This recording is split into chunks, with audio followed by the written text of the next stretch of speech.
Արցախի ռազմաքաղաքական ղեկավարության և մյուս 7 հայերի մեղքն ադրբեջանցի պետական մեղադրողն այսօր ապացուցված է համարել։ Դատելով հրապարակված լուսանկարից 15 գերեվարված հայերը, այդ թվում Արցախի նախկին ղեկավարները, ապակեպատ խցում հոտնկայս լսել են Ադրբեջանի գլխավոր դատախազի առաջին օգնական Վյուսալ Ալիևի մեղադրական ճառը։ Բաքվի զինվորական դատարանում Ալիևը հայտարարել է, թե մեղադրյալներին վերագրվում են հանցագործություններ, որոնք իրականացվել են 1988 թվականից մինչև 2023-ի սեպտեմբերի 20-ը, այսինքն Ղարաբաղյան շարժումից մինչև Արցախի վրա ադրբեջանական հարձակումն ու արցախահայերի էթնիկ զտումը։ Մեղադրող դատախազը պնդել է, թե մեղադրյալներն անուղղակի մասնակցություն են ունեցել Ադրբեջանի դեմ ուղղված հանցագործություններին։ Հարցաքննվել են մեղադրյալները, տուժածներն ու վկաները։ Իբրև մեղադրող կողմ մենք կարծում ենք, որ մեղադրյալների մեղքը հիմնավորված է ապացույցներով։ Իր մեղադրական ճառում ասել է մեղադրող դատախազը, ընդգծելով, թե շուրջ 1 տարի տևած դատաքննության ընթացքում մոտ 100 նիստ են գումարել։ Արցախի ռազմաքաղաքական ղեկավարությանն Ադրբեջանը մեղադրում է պատերազմ սկսելու և իրականացնելու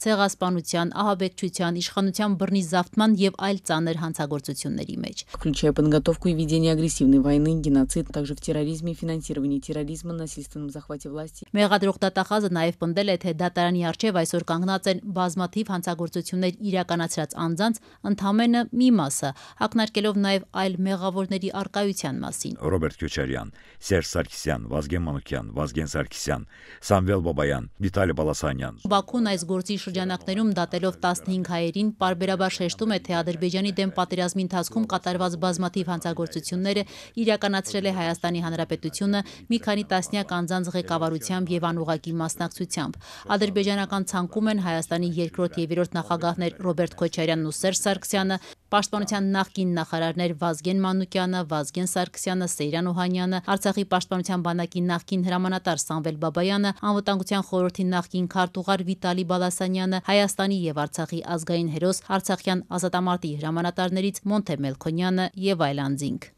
Ադրբեջանը երբ ուզի, որ հայը լավ լինի։ Դատավարությանը սրտի դողով հետևող գերիներից մեկի հարազատը հարց է տալիս, ինչպես է Ադրբեջանը ապացուցված համարում ներկայացված մեղադրանքները ներառյալ ցեղասպանության և ահաբեկչության մասով, ապա ինքն էլ տալիս է հարցի պատասխանը՝ անպաշտպան հայերին Ադրբեջանը ցանկացած մեղադրանք կարող է ներկայացնել։ Այդ մարդկանց կյանքը ներկապային իրանց ծերելա։ Ուզի կդնի մարդասպան, ուզի կդնի եսին ինչ ամեն ինչ։ Որովհետև իրանց սրտին է իրանց կյանքը այդ 23 հոգուն այդ պահին։ Հիմա էլ մեղադրում ամեն ինչի։ Քանի որ անպաշտպան անտեր մարդիկ են այնտեղ։ Չնայած Բաքվի զինվորական դատարանի առջև կանգնած 15 հայերը մեղադրվում են տասնյակ ծանր հանցագործությունների մեջ, սակայն նրանք հույսը չեն կորցնում, որ ի վերջո կկարողանան հայրենիք վերադառնալ։ Համենայն դեպս Ադրբեջանի իշխանությունների միջնորդությամբ և վերահսկողությամբ հարազատների հետ կազմակերպվող հեռախոսազրույցների ընթացքում նրանք հույս են հայտնում, որ գուցե նոր տարին ոչ թե Բաքվի բանտերում, այլ տանը հարազատների հետ անցկացնեն։ Հույս ունեն, որ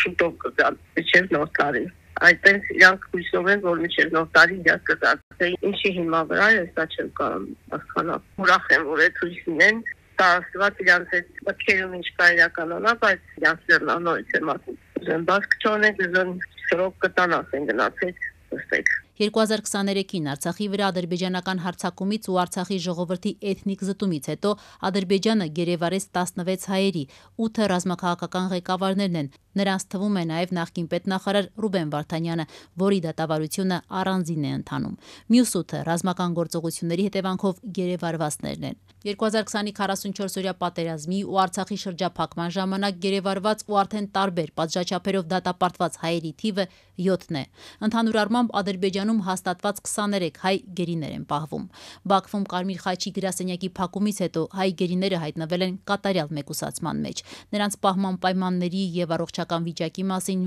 որևէ անաչառ տեղեկություն հարազատներին ստանալ չի հաջողվում։